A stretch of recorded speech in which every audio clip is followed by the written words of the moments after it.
Very good morning. So today we'll be reading about primary immunodeficiencies, now recently called as inborn errors of immunity.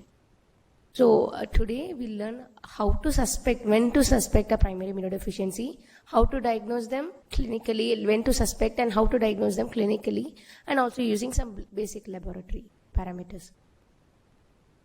So a 5-month-old breastfed boy with recurrent ear discharge for the past 1 month, with recurrent loose stools, blood in stool, and eczematous rash all over the body, with anemia and thrombocytopenia. So when the child comes to us with ear discharge, our job as a pediatrician does not just end in treating the ear discharge with antibiotics. So when we ask the history with recurrent ear discharge in a 5-month-old, in a child who is exclusively breastfed, it need not happen. And a child having blood in stools with significant changes in the complete blood count, it does not happen in a completely normal child. So our job is also in probing the underlying disease, not just in treating the intercurrent infections, right? So this child has a PID, but we will be able to answer what PID this child has at the end of this presentation. So any dysregulation in the immunity is called as inborn error of immunity. So it can range from, it is a spectrum of disorder. It can range from infection. Commonly it is seen as infection, but it can also present as malignancies. It can also present as allergies. It can also present as autoimmunity and autoinflammation. When there is poor self-recognition, when there is a defect in the self and non-self recognition, so there it can present as autoinflammation and autoimmunity. And when there is excess recognition, it can present as allergy. So it's all a spectrum of disorder because of immune dysregulation. So primary immunodeficiencies, they are usually inherited conditions, and the prevalence is around 1 in 1,200 births. India being the most populous country, it has to have the maximum number of PIDs. But however, it is currently being underdiagnosed, so PIDs are not at all rare. So the key to identify is to identify the pattern, and the first step lies in suspecting PID and then recognizing the pattern as to what investigation to be done, and then diagnosing it and then treating it. So normally whenever an organism tries to invade our body, there would be different barriers to infection. Our body tries to protect ourselves through these various barriers. The skin and mucosa forms the first barrier, and the other part of immune system, the neutrophils, macrophages, they also part of innate immune system. They form a next line of defense, and the T and B cells form the second line. So these neutrophils and macrophages, they are also called phagocytes, right? So whenever there is an infection, whenever a new organism is found in any part of the body, so the neutrophils they undergo a process called margination, then rolling, then diapedesis, chemotaxis, and then they go to the site of the organism. So, and then after going to the site of the organism, these organisms will be coated with immunoglobulins and C3, so that it is easier for these neutrophils to recognize them. So this coating is called opsonization. And after recognizing them, these phagocytes engulf these organisms. Once they engulf, intracellular killing happens through various release of free radicals. So whenever an infection occurs, there can be either a breach in mucus, and any of these barriers, any of these layers of defense, if there is any breach, infection happens, right? So these opsonization are formed, opsonization occurs because of antibodies and complements, and intracellular killing. A major component of these free radical release will be the NADPH oxidase system. So whenever there is a breach in the skin and the mucosa, there can be, for any of the mechanical barriers, there can be infection. However, these will be seen in a patient with frontal plate of cribriform bone fracture.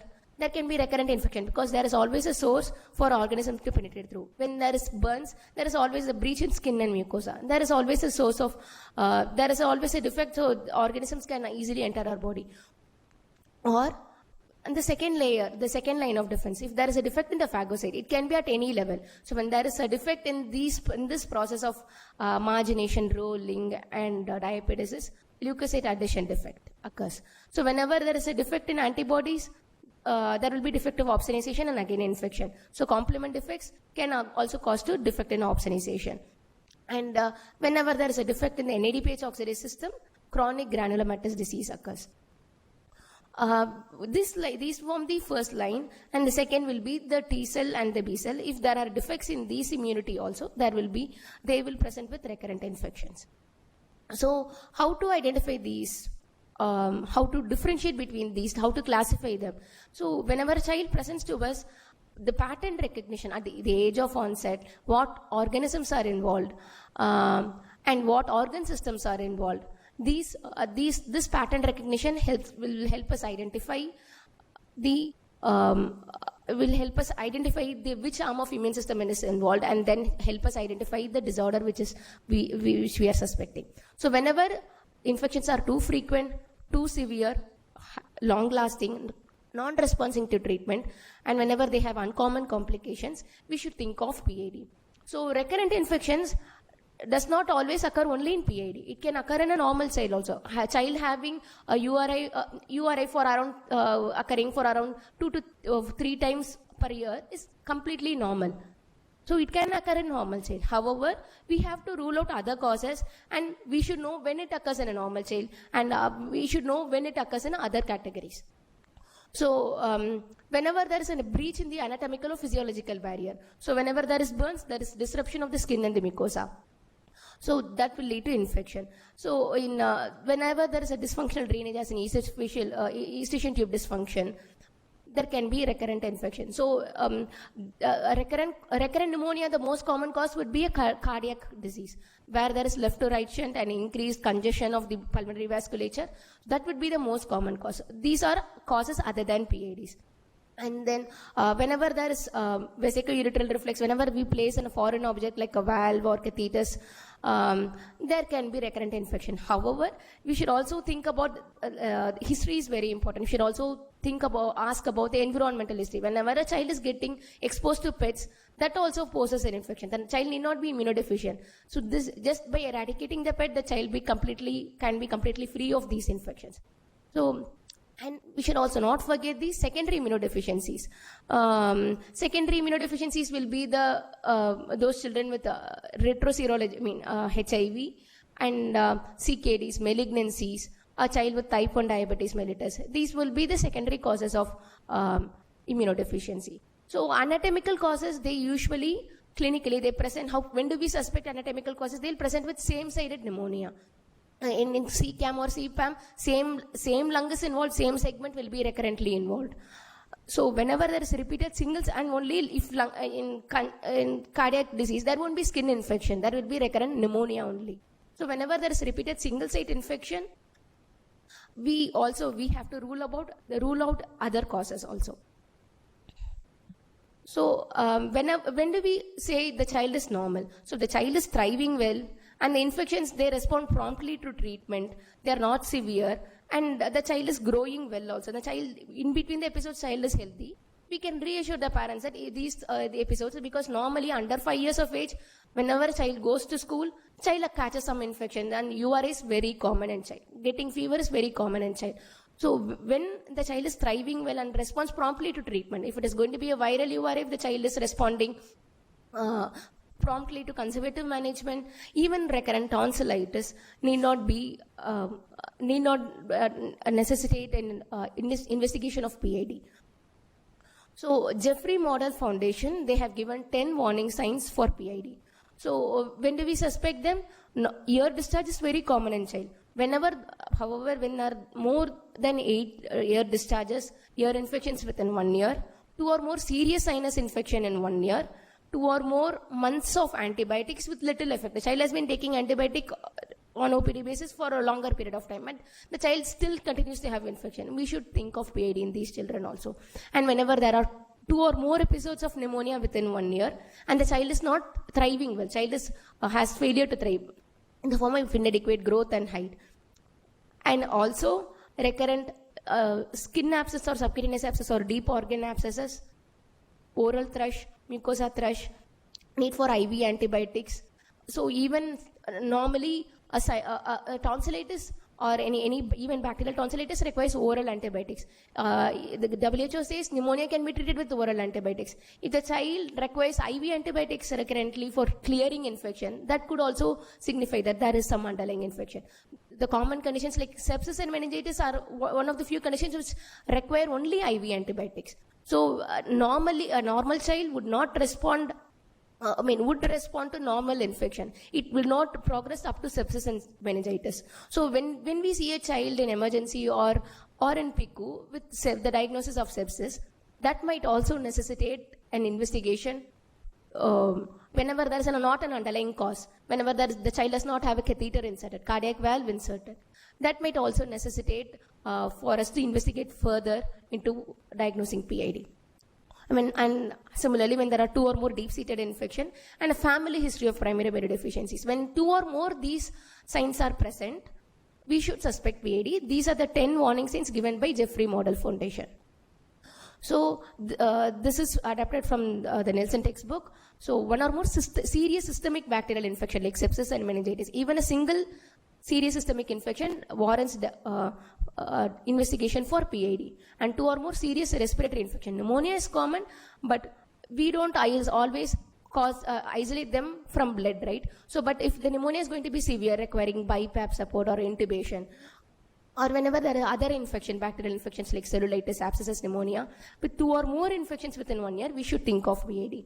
Serious infections at unusual sites, liver and brain abscess, like skin abscess, the impetigo, 1 episode of skin abscess, paronychia, these are fine. But unusual sites like liver, brain abscess, it warrants investigation for PID. And whenever we isolate unusual organisms from these sites, we should think of PID. So it could be either these organisms, Serratia, Aspergillus, Nocardia, these are unusual organisms. But when usual organisms like Staphylococcus, they present, or pneumococcus, they present with unusual severity, then again we should think of PID. So in a child with unexplained bronchiectasis, dysmorphic features associated with recurrent infection, and like following infection, following vaccination, the child develops a systemic disease, and any delayed umbilical cord separation, and if their child has some autoimmune condition which is not at all explainable, we should think of a defect in the immune system. So the pattern recognition, how do we recognize for any child with recurrent all these infections? We should ask ourselves certain questions. What is the age of onset of infection? Since when the child is symptomatic?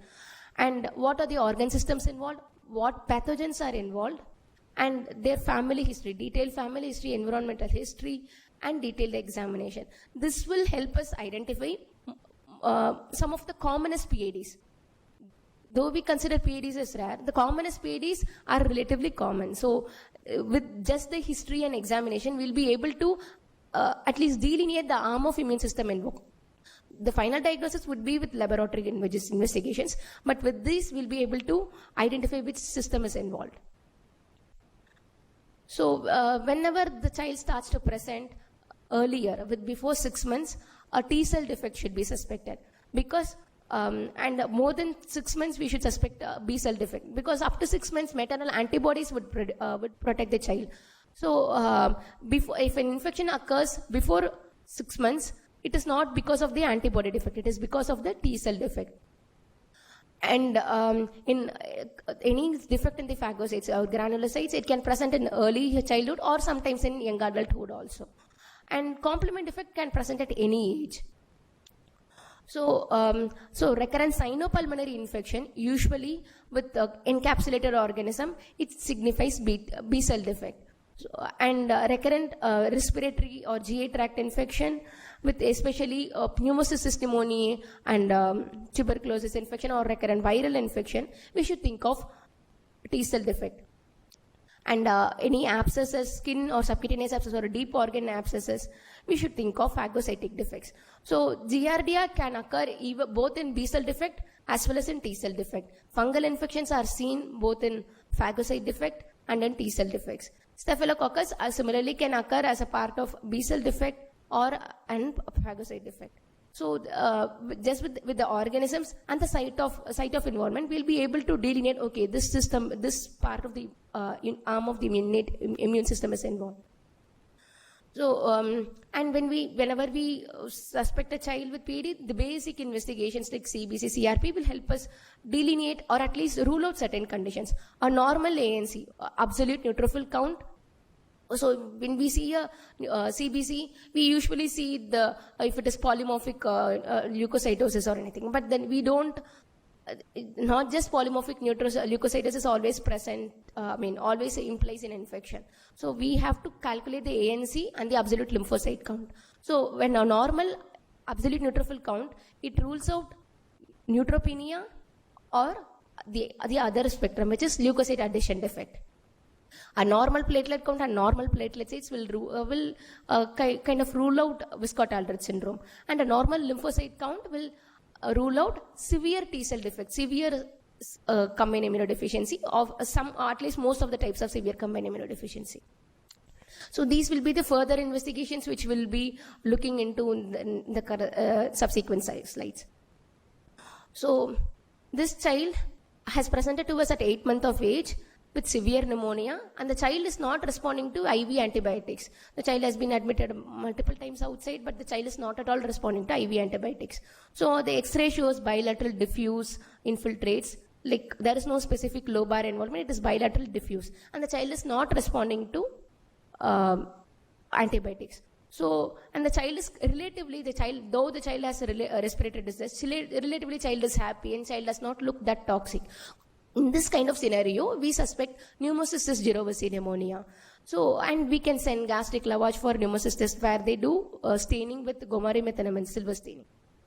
So once the child is suspected to have, and we started on IV cotrimoxazole, the child is responding. So which again implies that the child has pneumocystis pneumonia.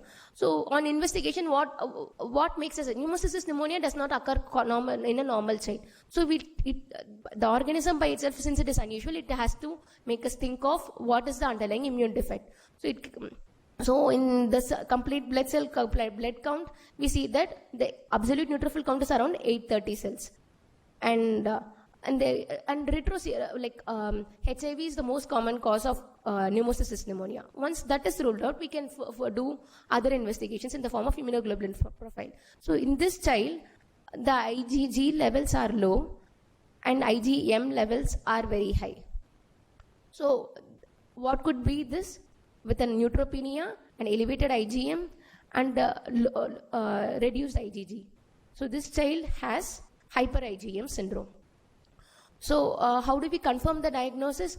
The next step would be to do a CD40 ligand assay. If that is defective, we can diagnose hyper IgM syndrome. So what is hyper IgM syndrome? So whenever the initial antibody response of a B cell would be IgM. So later class switching has to occur. When T helper cell comes into contact with B cell, class switching occurs, and after that the B cell will start producing IgG, AE and everything. When this class switching is defective, hyper IgM syndrome occurs. So it is predominantly IgM levels are raised and the class switched antibodies levels will be low. The GAE will be low. So in hyper IgM syndrome, the plasma cells will be able to produce only IgM but not other classes of immune system. So since this is defective, the child can have an early onset of presentation in infancy only. So the organisms involved will be pneumocystis jirovecii, as we saw in this child, encapsulated bacteria, or cryptosporidium. These are characteristic organisms of signature organisms of hyper IgM syndrome. So whenever a child, especially the most common type of hyper IgM would be X-linked hyper IgM, where there is a defect in CD40 ligand. So a male child with pneumocystis pneumonia with a normal lymphocyte count and with the retroserology being negative, we should think of hyper IgM syndrome. And neutropenia, as we saw in this child, would be seen in around 70% of children with hyper IgM syndrome. So what would be the management? Once we diagnose, what would be the management? We can supplement. The ultimate treatment would be hematopoietic stem cell transplantation. So till then, we can give prophylaxis in the form of IVIG and cotrimoxazole to prevent these infections. And if the child has significant neutropenia, we can give GCSF. So the next case we will discuss is a 12-month-old boy who was apparently well till 6 months of age. And after that, he has developed 6-year infection within a span of 6 months and 1 episode of pneumonia requiring hospitalization and IV antibiotics. So apparently, well, till 6 months of age, what could be the arm of immune system involved? So antibody defect. So antibody defect. So, and when probe the history further, the child also had elder male sibling died at 8 years of age with multiple hospitalization for pneumonia. 2 maternal uncles have also died in early childhood. So what does this signify? It has an X-linked history. All the male children are male members of the family are involved. So on examination, the child has absent tonsils. This again makes us think of the antibody defect. So what investigation you would send for this child? To diagnose it is antibody defect. The child also has absent tonsils. The child is presenting after 6 months of age. So what exactly which disease would we suspect? X-linked agammaglobulinemia. So for X-linked agammaglobulinemia, we would say in lymphocyte subset there will be complete near absence B cells. So like X-linked agammaglobulinemia is one of the earliest immunodeficiencies to be described. So the child will be apparently well till 6 months of age because of maternal antibodies, and clinically we can see that there will be absent tonsils. So what happens here in the B cell development, we have initially hematopoietic stem cells, pro B cells, early pre B cells, late pre B cells, immature B cells, mature, and plasma cells. When a defect between, whenever there's a arrest in the development of B cell between early pre B cell and the late pre B cell, we'll get X-linked agammaglobulinemia. So why are they normal till 6 months? Because maternal antibodies protects the child till 6 months of age, after which the child has to produce its own IgG, the child's own IgG, to protect himself. So so there are some characteristic organisms for X-linked agammaglobulinemia. Apart from the encapsulated organism, why encapsulated? Because encapsulated organism requires clearing by phagocytosis, which requires opsonization by IgG. Since that is defective, encapsulated organism infections are common. And apart from these encapsulated organisms, we can get Giardia, mycoplasma infections, and viral infections in the form of enterovirus, echo, and Coxsackie virus. These are also characteristic of X-linked agammaglobulinemia. So these children with a simple treatment of IVIG replacement with every monthly, 3 to 4 weekly, 400 mg per kg, the child can lead near normal life if we identify earlier, and the child does not develop any further complication. So we diagnose it by, in immunoglobulin profile, there will be hypogammaglobulinemia or agammaglobulinemia, and in lymphocyte subset, there will be near absent B cells. So these you would be seeing in your allergy postings, these lymphocyte subset and all the flow cytometry investigations. So like how to interpret them. So CD3 is a marker for T cell. CD19 is a marker for B cell. 56 is a marker for NK cell. So on gating the lymphocytes against CD3 and CD19, we see that the CD19 cells are nearly absent, 0.06%. Here also the CD19 cells are nearly absent. So this will make us think of X-linked agammaglobulinemia. However, the mutation analysis will give us the final diagnosis. So the next case, we can see a 4-month-old male child with respiratory distress, with pneumocystis pneumonia, failure to thrive, loose stools, recurrent oral candidiasis. And we have 2 male sibling deaths at the age of 6 months and 8 months, and normal female siblings. So this again signifies X-linked inheritance. 4-month-old, less than 6 months of presentation, and the organisms are not typical encapsulated organism. Mucocutaneous candidiasis, pneumocystis, these make us think of more in favor of a T cell defect and X-linked inheritance. And this child also has absent tonsils. Absent tonsils not always necessarily means that it is X-linked agammaglobulinemia. Even in this condition, which we are going to discuss further, there will be absent tonsils. So early age of onset with the PCP, mucocutaneous candidiasis, a defect in T cell system. And what are the diagnoses which has to be first ruled out will be retro HIV, and then early, because of early age of presentation, severe combined immunodeficiency should be ruled out. So the basic investigation after ruling out HIV would be the complete blood count will give us a clue. There will be lymphopenia. So, and further investigation in the form of lymphocyte subset analysis, IG profile will help us diagnose the severe combined immunodeficiency. So what is severe combined immunodeficiency? There will be defect in T cell development. So the child will have absent T cells, near absent T cells. So and usually because of absent T cells, which forms an important part of immune system, the child almost always presents in the early childhood, in the early infancy only. And if the child is not diagnosed, if the child is not treated, it is almost 100% fatal. So SCID is considered medical, it's considered a medical emergency. So what do we do further after knowing whether the child has lymphopenia and the complete blood count, which would be the preliminary investigation? We can look, we can also look for just thymic shadow in the X-ray. There will be absent thymus, not just absent tonsils, there will be absent thymus also. Or we can do a neck ultrasonography to look for thymus.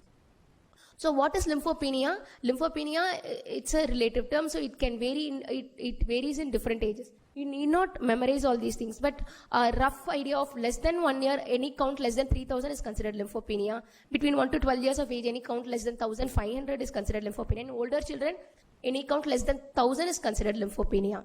So with this lymphopenia, any child with lymphopenia, in infant with lymphopenia presenting with infection, severe combined immunodeficiency has to be ruled out. However, there are secondary causes also, but severe combined immunodeficiency has to be ruled out. As we already saw, it is a medical emergency. The child will die if the child is not given appropriate treatment. So in lymphocyte subset, we'll see that CD3 cells will be reduced, and CD4, CD8 and the other subset should also be analyzed. So the ultimate treatment for severe combined immunodeficiency would be bone marrow transplantation. So till we stabilize the child and till we do the bone marrow pre-workup for BMT, we can supplement the child with prophylaxis of IVIG and infection for infective organism prophylaxis. We can give cotrimoxazole, and all live vaccines should be avoided for the child. Apparently, in our country, we give BCG for every child. BCG it's a live bacterial vaccine. By itself can cause can cause disseminated infection in a child with severe combined immunodeficiency, because their T cell counts are like they have completely absent T cells. So they can, by itself, it can cause an infection. So the ideal time would be to screen before BCG or screen in the newborn period. However, it is not available for us at present, but it would be available to us like probably in the next 20 or 20 years when we actually go out and practice. So newborn screening would, after newborn screening, when it comes to India, after newborn screening, will be able to administer BCG and other live vaccines. So we'll move on to the next case, a 6-year-old boy. So the age of presentation is 6 years. After 5 years, has presented with recurrent neck swelling requiring IND, some lymph nodes, some abscess requiring IND, and has a skin abscess with Staph aureus, and had nocardia pneumonia 1 year ago. Nocardia is not a usual organism, and he also has an elder brother with serratia, osteomyelitis, and recurrent skin abscess. So he also has a recurrent skin abscess. So the organ system involved, what are the sites involved? It will be he has skin involvement, lymph node involvement, pneumonia, lung involvement, and the organisms involved are Staph aureus, nocardia, and serratia in this state. So what does it make us think about? So the age of presentation is around 6 years. It is not an early infancy. It is not a T cell defect. And it is not a characteristic organism for encapsulated, or it is not a sinopulmonary or recurrent infection. So what could be this? So a skin abscess, pneumonia, and osteomyelitis, we should think of phagocyte defect. And there is an X-linked history also, and a male sibling who was also involved.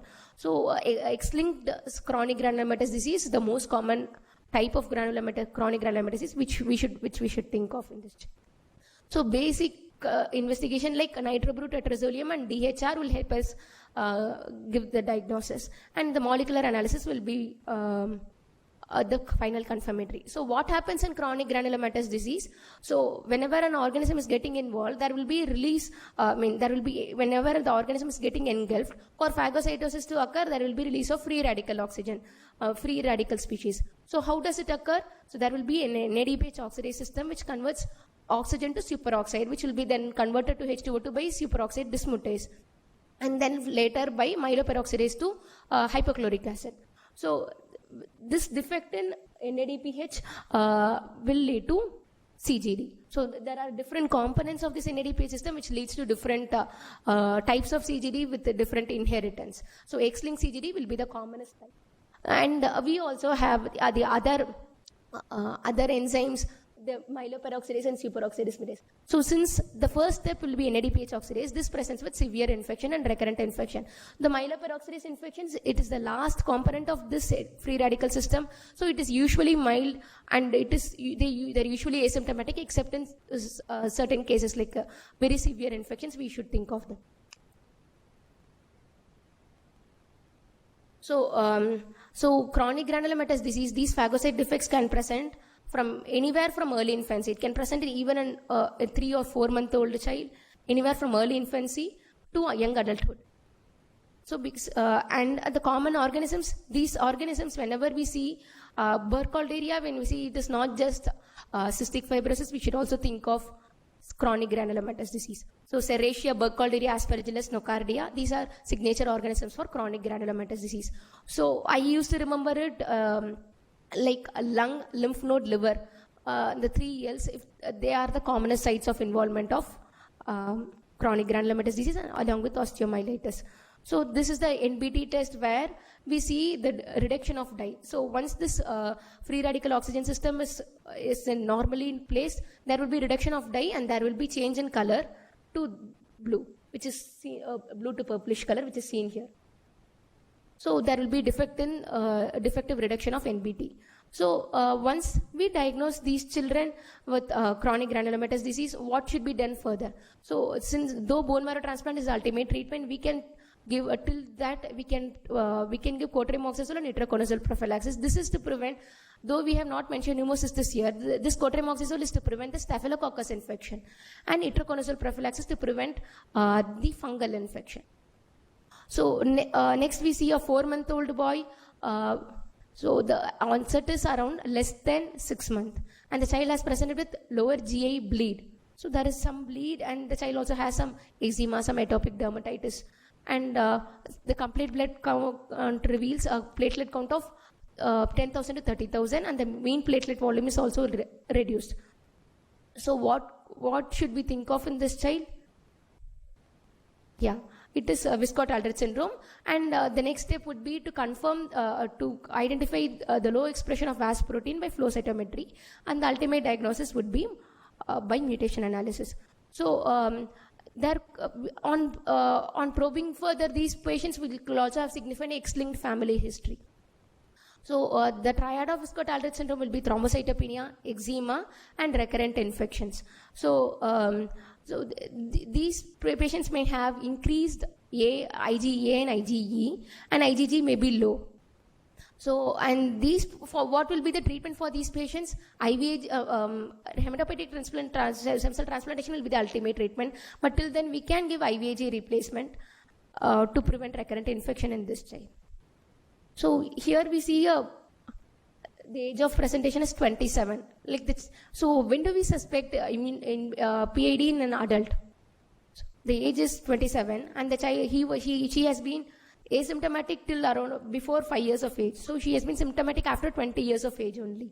So they can have recurrent sinus infections, pneumonia, requiring hospitalization. He also has a history of ITP. And she is also not does not have a good weight gain. So do we suspect immunodeficiency in this patient also?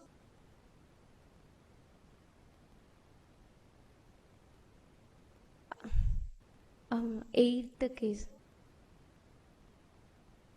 Okay. Okay. In the last, I have some how to identify the patterns. 8, ma'am.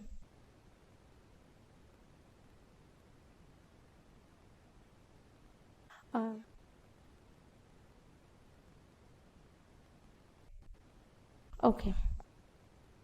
So this case is a 8-week-old, so early age, 8-week-old with fever, cough, and fast breathing, and there is a delayed separation of umbilical cord and with the oozing and non-purulent fluid and from the umbilical cord, and the child also has perineal ulcer.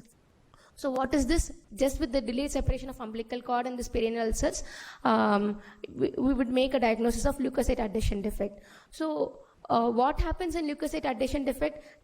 Since here the neutrophils will not be able to undergo this margination, rolling, and adhesion, the neutrophils will not be able to reach the site of infection. So there will be near absent pus formation at the site of infection, and there will be neutrophilic leukocytosis, neutrophils of around 50,000 to 1 lakh, even in the absence of infection.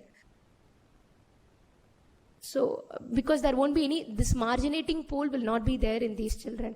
So, and the site of infections which are usually seen in leukocyte adhesion defect would be the oral region, severe gingivitis, and the perianal regions. These are the characteristic sites which are involved in leukocyte adhesion defect. So we can see that even with this presence of the severe infection, perianal infection, there is no abscess formation. So whenever there is a defect in this process of migration of neutrophils to the site, there will be leukocyte adhesion defect. Depending on which part is involved, there can be different types. So in severe cases, we suggest this hematopoietic stem cell transplantation as the ultimate treatment. So 5-year-old girl with pneumonia at 9 months and sinopulmonary infection with otitis media and eczema also at 2 years. So we earlier we saw that pneumonia and otitis media, they are sinopulmonary infection characteristic of a B cell defect. The child also has an eczema. So what this could be? So the child on examination has a coarse facies with eczema in the cheeks and high arched palate, also has a hypermobility. So in this child, we also see in the basic count that CRP is 5. It is normal. Even with recurrent infection, the CRP is normal. So we should think of hyper IgE syndrome in this child. So the IgE levels are elevated, more than 2000 in this child. The lymphocyte subset count would be normal. So further evaluation would be doing other flow cytometry reports, but this triad of clinically recurrent skin infection, pneumonia, eczema with elevated absolute eosinophil count and elevated IgE would help us clinch the diagnosis of hyper IgE syndrome. So, okay. So this is the coarse facies which is seen in these children. Apart from the coarse facies, the child can also present with recurrent fractures and retained primary dentition. So this is the large pneumatocoel which can be seen associated with hyper IgE and the retained primary dentition. So what can be done for this child? For infection, we can give antifungal and antibiotic prophylaxis. IVIG, though if the child has recurrent infection, can be given. Hematopoietic stem cell transplantation would be the ultimate treatment. So depending on the age of onset, how do we whatever we discussed are some of the commonest PIDs. So depending on the age of onset, how do we delineate the different arms of immune system involved? If the child is going to present in the newborn period and the early infancy, we can think of because of delayed umbilical cord separation, we can think of leukocyte adhesion defect, and severe congenital neutropenia can present anywhere in the newborn period till 6 months of age. And we should also think of other causes like Omen's syndrome, Dijot syndrome. And as we already saw, before 6 months, severe combined immunodeficiency, they can, and other T cell defects, they'll present earlier, before 6 months of age. Up to 5 years of age, 6 months to 5 years of age, the B cell defects, they usually present. And not just B cell defects, other phagocyte defects and other viscotaltic syndrome, as we saw, can also present after 6 months of age. And after 5 years, we can have other disorders like which are relatively uncommon in childhood, but other syndromic causes like ataxia, telangiectasia, where the child can present with telangiectasia and have this defective cerebellar signs. And other complement disorders can present at any age of age. So history of recurrent infection in a male relative or with unexplained deaths in male relatives, which should make us think of X-linked inheritance, all the X-linked diseases, and consanguinity should make us think of autosomal recessive diseases. So for every child, a 3-generation pedigree is necessary. And sinopulmonary infections and the recurrent GIT infections, it can make us point towards the antibody defect or any defect in the opsonization as seen in antibodies or in complement defects. And this recurrent skin abscesses, deep organ abscesses, lymph node, liver abscesses should make us think of phagocytic defect. So as we saw in this child with, we saw the perioral and the perianal sites are usually involved where the neutrophils or the phagocytes are defective. It can be in leukocyte addition defect or the in neutropenia group where recurrent stomatitis and gingivitis may occur. And recurrent candidiasis, gingivitis and ulceration, candidiasis makes us think of T cell defect, and it can also occur in phagocytic defect. So recurrent tonsillitis is a very common thing which we see in children, but it need not always necessitate point towards PID, because tonsils are recurrent tonsillitis are prone to occur in children less than 12 years of age. After 12 years, it slowly starts regressing, and recurrent tonsillitis is not typically associated with any immunodeficiency. So other patterns, if the child has eczema, it can we can think of Viscodt-Aldrich syndrome and hyper IgE.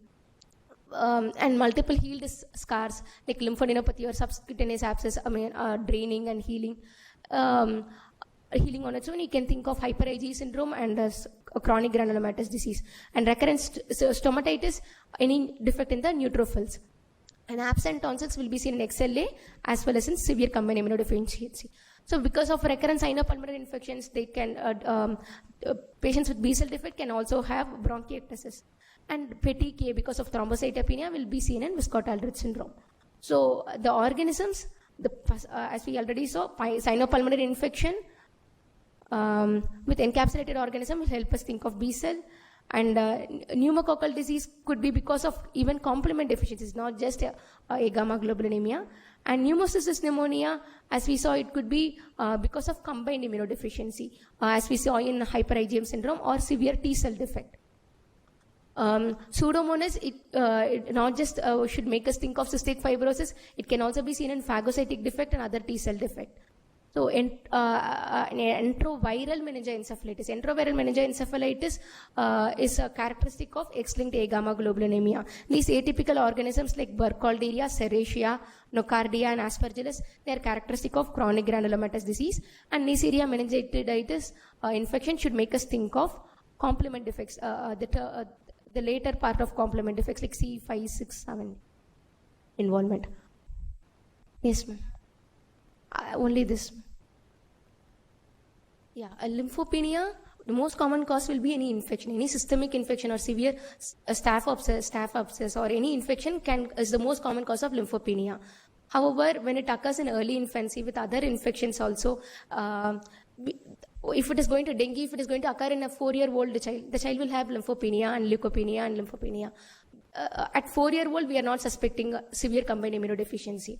But if it is going to occur in early infancy with other infections and a family history and other failure to thrive and other signs in history and clinical examination, we should think of PID. And if it is not having the normal course of the illness, if there is going to be dengue and the child is not improving within 1 week, that should again make us think of an underlying disease. Lymphopenia in infancy, though the most common cause would be any infection, if the child has other symptoms in the form of not responding to therapy or a failure to thrive and other history of other infections, it should make us think of immunodeficiency.